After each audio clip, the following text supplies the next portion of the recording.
Friends, welcome back to our channel your baby weekend. तो आज हमारे इस चैनल पर हम ये डिस्कस करने वाले हैं कि आखिर नए पेरेंट्स अपने छोटे छोटे बेबीज के लिए बॉटल्स कैसे सिलेक्ट करें जिसमें वो अपने बेबी को मिल्क फीड करना चाहते हैं। इन एनी केस, अगर आप अपने बेबी को फॉर्मूला फीड कर रहे हैं या फिर आप ब्रेस्ट मिल्क को पंप करके बेबी को फीड करना चाहते हैं तो उसके लिए बहुत ही कन्वीनियंट ऑप्शन रहता है अगर आप उसको बॉटल से फीड करते हैं। तो आज हमारे वीडियो में ये जानेंगे कि इन बॉटल्स को चूज करते समय में किन बातों का ध्यान रखना चाहिए। तो उसको जानने के लिए हमारे साथ इस पूरे वीडियो में एंड तक बने रहें, क्योंकि इस वीडियो में आपको ऐसा बहुत कुछ जानने को मिलेगा जो आपको कहीं और नहीं मिलेगा। जब आप नए पेरेंट्स हैं या फिर आप प्रेग्नेंट पेरेंट्स हैं, उस समय आपको मार्केट में तरह तरह की फीडिंग बॉटल्स दिखाई देती हैं और मार्केट में इतने ब्रांड्स अवेलेबल हैं कि कंफ्यूजन होना बहुत ही जायज़ है। इस केस में आपको ये जानना बहुत ज़रूरी है कि आप इन फीडिंग बॉटल्स में से right feeding bottle for your child कैसे सिलेक्ट करें। उसी को जानने के लिए हमारे पास कुछ बेसिक पॉइंट्स हैं जिन्हें आप ज़रूर कंसिडर करें। नंबर 1, जब आप बेबी की बॉटल्स सिलेक्ट कर रहे हैं तो बॉटल्स को सिलेक्ट करते समय आपको किन बातों का ध्यान रखना चाहिए, क्योंकि बेबी को बॉटल आपको फीड करानी है, यानी कि कुछ खाने पीने से रिलेटेड देना है। उस टाइम पर आपको इस बात का बहुत ध्यान देना है कि वो बॉटल्स या तो वो ग्लास की बनी हुई हो या अगर वो प्लास्टिक की बनी हुई है तो आपको प्लास्टिक में इस बात का बहुत ध्यान देना है कि वो BPA फ्री मटेरियल की हो।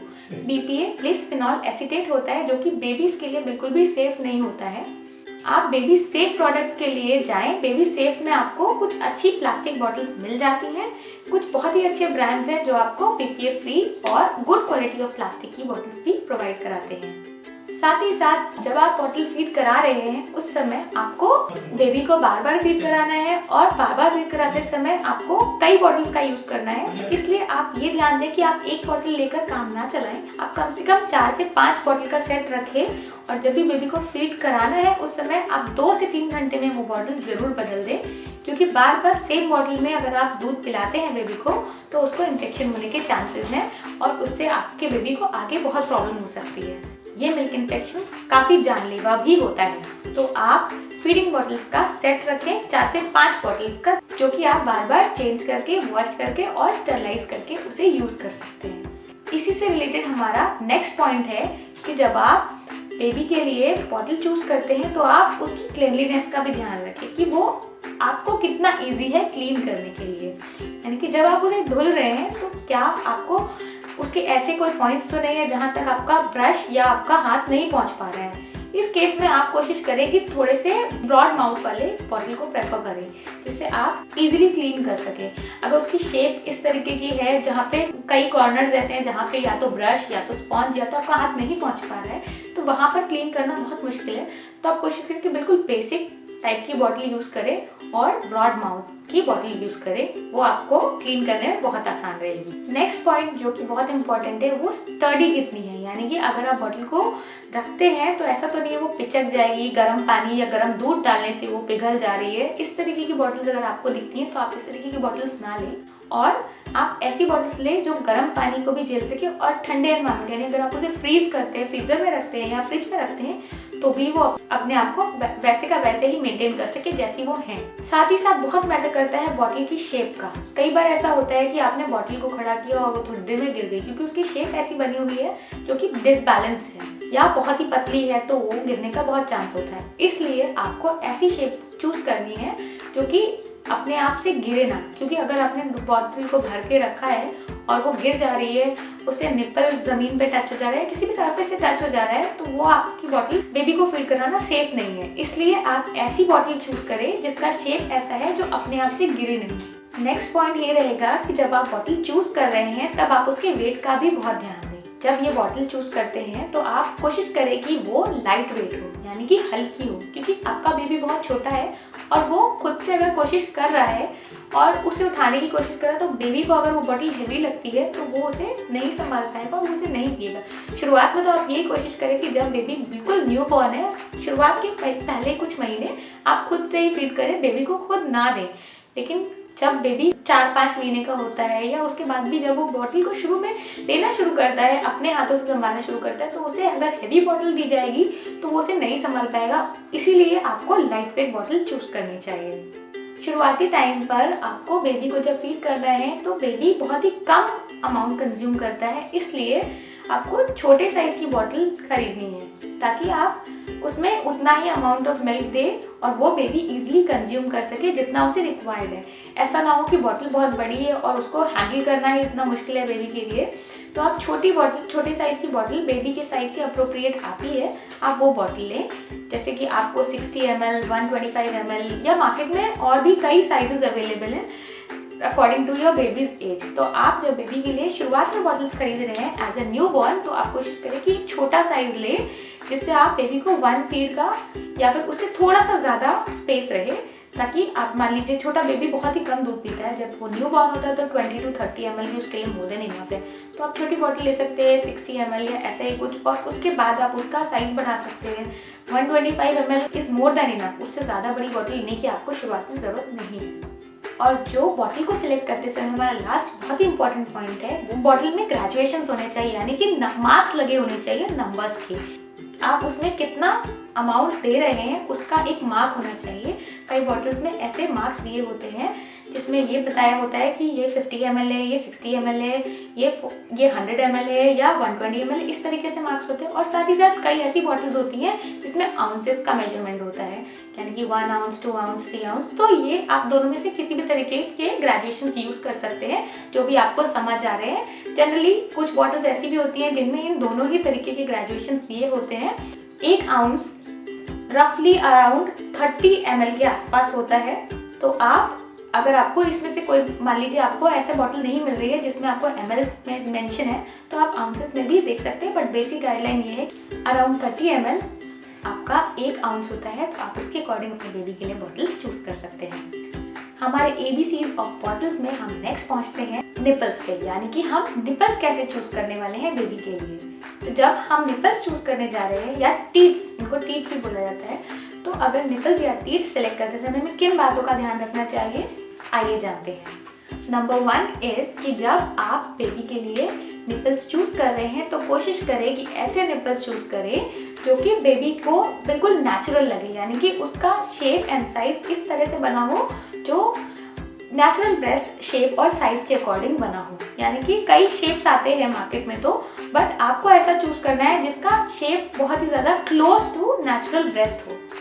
सेकेंड इज आपको निपल का साइज भी प्रॉपर्ली सिलेक्ट करना है। जब आपका बेबी छोटा है तब उसको मिल्क बहुत ही कम चाहिए होता है और उसी के अकॉर्डिंग मिल्क का फ्लो भी बहुत ही कम चाहिए होता है। तो मार्केट में जो निपल्स अवेलेबल हैं उनमें अलग अलग साइजेस आते हैं, यानी कि एज के अकॉर्डिंग वो डिफरेंट साइजेस के निपल्स बनाकर आपको देते हैं। तो जब आपका बेबी छोटा है तब उसको, क्योंकि ज़रा से बहुत ही कम अमाउंट की रिक्वायरमेंट है, तो उसमें जो होने वाला होल है वो भी बहुत छोटा होता है। न्यू बॉर्न 0 to 1 month के लिए बहुत ही कम फ्लो वाला निपल आता है, आप उसे सिलेक्ट करें। जब आपका बेबी 1 to 3 months है उसको डिफरेंट निपल साइज की ज़रूरत होती है जिसमें आपका फ्लो थोड़ा बढ़ा दिया जाता है, तो आप वैसा निपल लें। और उसके बाद जैसे जैसे एज बढ़ती जाती है 3 to 6 months आपको डिफरेंट निपल साइज चाहिए होता है। साथ ही साथ निपल की स्लिट का साइज और शेप दोनों ही चेंज होते हैं जैसे जैसे एज बढ़ती जाती है उसके अकॉर्डिंग। तो आप अपने बेबी के लिए एज अप्रोप्रिएट निपल्स ज़रूर सर्च करें और वो लें, क्योंकि वही आपके बेबी के लिए ठीक है। क्योंकि अगर रॉन्ग निपल साइज या शेप है तो आपके बेबी को कई प्रॉब्लम हो सकती है, जैसे कि बच्चा सक करने की बहुत कोशिश कर रहा है और उसे ज़्यादा मिल्क नहीं आ पा रहा है, तो उस केस में बेबी जो है वो कॉलिक पेन डेवलप कर सकता है, यानी गैस की प्रॉब्लम उसे हो सकती है और वो बहुत ही अनकंफर्टेबल हो सकता है। तो इस केस में आपको, अगर आपने राइट निपल साइज चूज़ किया है तो वो आपके बेबी को बहुत ही ज़्यादा हेल्पफुल रहेगा और बहुत ही ज़्यादा कंफर्टेबल रहेगा। इसके साथ ही साथ आप इस बात का भी ध्यान दें कि आप जो निपल्स खरीद रहे हैं वो निपल्स किस मटेरियल से बने हुए हैं। मार्केट में जनरली 2 तरीके के निपल्स अवेलेबल हैं। वन इज लेटेक्स के बने हुए निपल्स और सेकंड इज सिलिकॉन के बने हुए निपल्स। तो लेटेक्स के निपल्स बहुत ही ज़्यादा सॉफ्ट होते हैं और पुराने ज़माने से ही यूज़ होते हुए आ रहे हैं। ये कुछ ज़्यादा ही सॉफ्ट होते हैं और बच्चे के लिए काफ़ी ईजी होते हैं, बट ये बहुत जल्दी वियर एंड टियर भी हो जाते हैं। तो इसलिए आप सेकेंड ऑप्शन चूज कर सकते हैं सिलिकॉन के निपल्स। उनका शेप साइज वैसा ही मेंटेन रहता है जैसा आपने खरीदा है for longer period of time. तो आप सिलिकॉन बेस्ड निपल्स परचेज कर सकते हैं। तो ये थे हमारे पॉइंट्स कि हम जब निपल्स खरीदने जा रहे हैं या निपल्स सिलेक्ट कर रहे हैं बेबी के लिए तो हम किन बातों का ध्यान दें। तो जब आप बेबी के लिए फीडिंग बॉटल खरीद रहे हैं तो आप इन दोनों ही पॉइंट्स को कंसिडर करें, यानी कि वो बॉटल कैसी है और वो निपल्स कैसे हैं। अगर आपका राइट कॉम्बिनेशन बन के बैठ जाता है तो आप वो बॉटल जरूर ले सकते हैं। साथ ही साथ जब आप बॉटल्स और निपल्स खरीदते हैं और आपका बेबी उस पर रेगुलर फीड कर रहा है तो आपको बहुत ज़्यादा ज़रूरी है कि आप इन बॉटल्स और निपल्स को बहुत ही प्रॉपर क्लीन करें। वॉश करने के बाद आप इसे स्टरलाइज भी करें। स्टरलाइज करने के लिए आप स्टरलाइजर का भी यूज़ कर सकते हैं या बॉइलिंग मेथड का भी यूज़ कर सकते हैं, क्योंकि बॉटल्स को क्लीन करना बहुत ही ज़्यादा एसेंशियल है। अगर आपने क्लीन नहीं किया तो जो इन्फेक्शन बेबी को होता है वो इन्फेक्शन जानलेवा होता है। तो आप ये चीज़ बिल्कुल मिस नहीं कर सकते। इसलिए बॉटल्स को हैंडल करना, जब आप बॉटल्स को हैंडल करने जा रहे हैं उस समय आपको अपने हैंड्स को भी बहुत ज़्यादा क्लीन करना चाहिए सोप एंड वाटर की हेल्प से, या फिर अगर सोप एंड वाटर अवेलेबल नहीं है तो उस केस में अच्छा सैनिटाइजर जो कि 70% एंड अबव अल्कोहल से बना हुआ है। काफ़ी टाइम तक ये बॉटल्स यूज़ करने के बाद जनरली अगर आपकी बॉटल्स ख़राब नहीं होती तो आप वो चेंज नहीं करते हैं, या आपके निपल्स कटते नहीं हैं तो आप वो चेंज नहीं करते हैं। बट जो जनरल गाइडलाइंस हैं उसके हिसाब से आपको जो बेबी की फीडिंग बॉटल्स है वो हर 6 महीने पे बदल देनी चाहिए और निपल्स को हर 3 महीने पे बदल देना चाहिए, क्योंकि आप बार बार उस बॉटल को यूज़ कर रहे हैं, उसके साथ आप उसे बॉईल कर रहे हैं और उसे बार बार वॉश कर रहे हैं। तो जब आप over the period of time इसे कंटिन्यूअस यूज़ करते हैं तो इससे लीचिंग का इशू स्टार्ट हो जाता है। यानी कि बॉटल्स क्योंकि प्लास्टिक की बनी हुई हैं, उस प्लास्टिक में से कुछ छोटे छोटे माइक्रो पार्टिकल्स हैं वो आपके जो भी फूड प्रोडक्ट है या मिल्क है उसमें ऐड होने लग जाता है और वो आपके बेबी को काफ़ी नुकसान दे सकता है। और कई रिसर्चेस में इसे कैंसर कॉजिंग यानी कार्सिनोजेनिक भी कहा जाता है। इसलिए किसी भी प्लास्टिक की चीज़ को जो आप फूड के लिए या फिर फीडिंग के लिए यूज़ कर रहे हैं उसे regularly over the period of time change कर देना चाहिए और बहुत ज़्यादा लॉन्ग टाइम के लिए नहीं यूज़ करना चाहिए, क्योंकि वो बिल्कुल भी सेफ नहीं है। तो आप टाइम टाइम पे अपने बेबी की बॉटल्स चेक भी करते रहें कि कहीं वो ख़राब, कहीं टूटी या जली हुई तो नहीं है, या फिर अगर टाइम ज़्यादा हो गया है 6 महीने से ऊपर हो गया तो आप उसे वैसे ही चेंज कर दें। और निपल्स को आप 3 महीने से ज़्यादा बिल्कुल ना यूज़ करें, क्योंकि वो भी आपके बेबी के लिए बहुत नुकसानदायक है। और साथ ही साथ अगर आपके बेबी ने दांत से या मसूड़ों की मदद से उस निप्पल को काट दिया है या वॉश करते समय वो निप्पल्स में छेद बढ़ गया है या ऐसा कोई भी केस है तो भी आपको निप्पल्स बहुत ही रेगुलर टाइम पे बदल देने चाहिए। अगर आपके बेबी को फीड करते समय निप्पल्स का साइज बहुत ज़्यादा बड़ा लग रहा है या फिर उसके होल का साइज बहुत ज़्यादा बड़ा लग रहा है तो ऐसा होता है कि बेबी के मुंह में कंटिन्यूअस बहुत ज़्यादा मिल्क आ जाता है और उस मिल्क से वो चोक कर सकता है। इसलिए उसमें भी आपको बहुत ध्यान देना है कि अगर साइज बढ़ गया है तो आप उसको तुरंत डिस्कार्ड करें और नया निप्पल लेके आए और बेबी को नए निप्पल के थ्रू फीड कराएं, क्योंकि यही आपके बेबी के लिए सही है। और पुराने वियर एंड टियर बॉटल्स और निप्पल्स दोनों ही आपके बेबी के लिए बहुत ही ज़्यादा नुकसानदायक है और ज़्यादा एज चीज़ें भी आपको अपने बेबी के लिए यूज़ नहीं करनी है, क्योंकि ये दोनों ही चीज़ें आपके बेबी के लिए बहुत ही ज़्यादा खतरनाक हैं और इनसे होने वाले इन्फेक्शन बहुत ही ज़्यादा जानलेवा भी है और इसके साथ ही साथ ये कार्सिनोजेनिक भी है। इन सारे पॉइंट्स को कंसिडर करते हुए हमने जो अपनी रिसर्च की है उसके अकॉर्डिंग हमने जो अपने बेबी के लिए यूज़ भी किया है, हमें जो बहुत ही अच्छा ब्रांड लगा है वो है फिलिप्स एवेंट। फिलिप्स एवेंट की बॉटल स्टर्डी भी है, इजी टू क्लीन है और साथ ही साथ उसके जो निपल्स हैं वो नेचुरल हैं और काफ़ी स्टर्डी है। वो बॉटल अपने आप गिरती रही है। ये सारे पॉइंट्स को कंसिडर करते हुए हमने अपने बेबी के लिए फिलिप्स एवेंट की बॉटल ली है और अगर आप भी चाहें तो आप अपने बेबी के लिए फिलिप्स एवेंट की बॉटल ले सकते हैं। नीचे डिस्क्रिप्शन में उसका लिंक हमने ऐड कर दिया, आप वहाँ पर जाकर उसे चेकआउट कर सकते हैं। सेकेंड बॉटल जो हमने अपनी बेबी के लिए यूज़ की है वो है पिजन की। पिजन की बॉटल भी काफ़ी अच्छी रही है, बस उसके सेफ्टी और क्लीनलीनेस का थोड़ा इशू रहता है in comparison to Philips Avent. Otherwise Pigeon की बॉटल भी बहुत अच्छी है। पिजन की हमने ग्लास बॉटल भी यूज़ की है, वो भी बहुत अच्छी है क्योंकि वो ग्लास की बॉटल है तो उसमें इन्फेक्शन के उतने ज़्यादा चांसेस नहीं होते हैं और बिकॉज वो लॉन्गर पीरियड ऑफ टाइम अगर आप सेफली यूज़ करते हैं तो वो आपको लीचिंग का भी इशू नहीं रहती है। और जब आप निपल्स और बॉटल सेलेक्ट कर रहे हैं आपको बहुत ही ज़्यादा ज़रूरी है आप ये चीज़ कंसिडर करें कि क्या वो बॉटल एंटी कॉलिक है, क्योंकि कॉलिक एक बहुत ही मेजर प्रॉब्लम है during the initial phase of your babies life.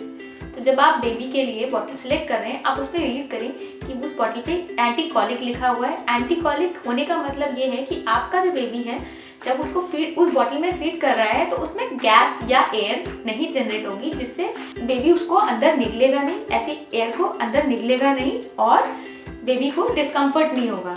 क्योंकि इनिशियल फेज ऑफ लाइफ में कई बच्चों को कॉलिक की प्रॉब्लम हो जाती है और वो बच्चे के लिए काफ़ी ज़्यादा पेनफुल होती है और बच्चा कई घंटों तक रोता ही रहता है और किसी को ये समझ नहीं आता बच्चा क्यों रोता है। वैसे भी कॉलिक का कोई भी सॉल्यूशन या मेडिसिन अवेलेबल नहीं है मार्केट में, इसलिए ये बहुत और भी ज़्यादा ज़रूरी हो जाता है कि जब आप बॉटल चूज़ कर रहे हैं उस समय आप ऐसी बॉटल चूज़ करें जो कि एंटी कॉलिक है। तो जब आप बॉटल सेलेक्ट करते हैं उसके बॉक्स पे आप ये चेक करें कि वहाँ पर एंटी कॉलिक ये टर्म मेंशन है या नहीं। और फिलिप्स एवेंट और पिजन दोनों ही बॉटल्स एंटी कॉलिक हैं, जो कि आपको काफ़ी इजी रहेंगी अगर आप इन्हें यूज़ करते हैं। आपके बेबी के लिए भी काफ़ी अच्छी है, क्योंकि हमने अपने लिए यही यूज़ की हैं, तो मैं आपको भी यही सजेस्ट करूँगी कि आप ये बॉटल्स चूज़ कर सकते हैं। तो फ्रेंड्स, आई होप कि आपको आज की ये इन्फॉर्मेशन बहुत यूजफुल लगी होगी और हमारी ये छोटी सी रिसर्च आपके लिए बहुत हेल्पफुल होगी। जब हमने अपने बेबी के लिए बॉटल्स चूज़ की थी उस टाइम पे हमने बहुत ज़्यादा रिसर्च की थी, टन्स ऑफ आर्टिकल्स पढ़े थे। उसके बाद हम ये छोटी सी लिस्ट जनरेट कर पाए कि जिसमें हम ये चेकलिस्ट बना सके कि बॉटल चेक करते समय हमें कौन से पॉइंट्स का ध्यान रखना चाहिए और साथ ही साथ निपल्स को चूज़ करते समय भी हमें कौन से पॉइंट्स ध्यान रखने चाहिए। और मैं चाहती हूँ कि आप मेरे इन पॉइंट्स को कंसिडर करें जब भी आप नेक्स्ट टाइम अपने बेबी के लिए बॉटल्स खरीदने जा रहे हैं। ये पॉइंट्स आपके बेबी को भी वो उस डिस्कम्फर्ट से ज़रूर बचा सकते हैं जो कि जनरली बच्चों को फेस करना पड़ता है during initial phase of life. और साथ ही साथ होने वाले मिल्क इन्फेक्शन और क्लीनलीनेस से रिलेटेड जितने भी इश्यूज़ हैं उन सारे इश्यूज से भी ये पॉइंट्स आपको बचाने में बहुत हेल्पफुल रहेंगे। तो जब आप बॉटल्स खरीदने जा रहे हैं, बॉटल फीडिंग स्टार्ट करने से पहले ये सारे पॉइंट्स जरूर कंसिडर करें और जितनी भी रिसर्च करनी है आपको, बैकग्राउंड रिसर्च, वो बॉटल्स को खरीदने से पहले करें। बाद के लिए कुछ भी ना रखें, क्योंकि बाद में अगर आपके बेबी को प्रॉब्लम हो जाएगी तब उसका सॉल्यूशन करना ज़्यादा मुश्किल होगा, रादर दैन कि आप ये बॉटल्स खरीदने से पहले वो रिसर्च कर लेंगे और अगर आपने उनको इम्प्लीमेंट कर लिया तो आपको शायद उस डिस्कम्फर्ट से बचाने में और आपके बेबी को एक इजी ब्रेस्ट फीडिंग और एक इजी बॉटल फीडिंग देने में ये पॉइंट्स आपको बहुत हेल्पफुल रहेंगे। तो आई होप मैं आपको कुछ ना कुछ सॉल्यूशन दे पाई होंगी। तो अगर आपको भी ऐसा लगता है तो आप हमारी इस वीडियो को लाइक कर दें और बाकी भी पेरेंट्स के साथ ज़रूर शेयर करें जो अपने बेबी के लिए इस समय बॉटल सर्च कर रहे हैं। अब आप हमें फेसबुक, इंस्टाग्राम और पिंटरेस्ट पे भी फाइंड आउट कर सकते हैं, जिनके लिंक्स आपको डिस्क्रिप्शन बॉक्स में मिल जाएंगे। हमारे चैनल पर आपको बेबी केयर, न्यूबॉर्न केयर और साथ ही साथ प्रेगनेंसी और मॉम केयर के भी बहुत सारे वीडियोस मिल जाएंगे। आप उन सारे वीडियोस को बिल्कुल चेकआउट करना ना भूलें। और अगर आपको ये वीडियोस पसंद आते हैं तो आप हमारे चैनल को सब्सक्राइब भी कर सकते हैं। इससे आपको आगे आने वाले बहुत सारे वीडियोस का फ्री एक्सेस मिल जाएगा और ये सारे वीडियोस आई एम श्योर आपके लिए बहुत हेल्पफुल रहेंगे। अगर आप हमारे छोटे से नोटिफिकेशन बेल को दबाते हैं तो हमारे सारे ही आने वाले वीडियोस का नोटिफिकेशन आपको सबसे पहले मिल जाएगा और इससे आप कोई भी इंपॉर्टेंट वीडियो मिस नहीं करेंगे। हम आपको मिलेंगे बहुत जल्द अपने नेक्स्ट वीडियो में। तब तक आप हमारे पुराने वीडियोस देखें और हमारे चैनल पर बने रहें, हमसे जुड़े रहें। अगर आपको बॉटल सेलेक्ट करने में और भी कोई कंफ्यूजन है तो आप हमें कमेंट्स में ज़रूर मेंशन करें, हम आपको उन कमेंट्स का रिप्लाई ज़रूर देंगे। So take very good care of yourself and your baby. Till then, I will meet you in my next video. Till then, bye bye.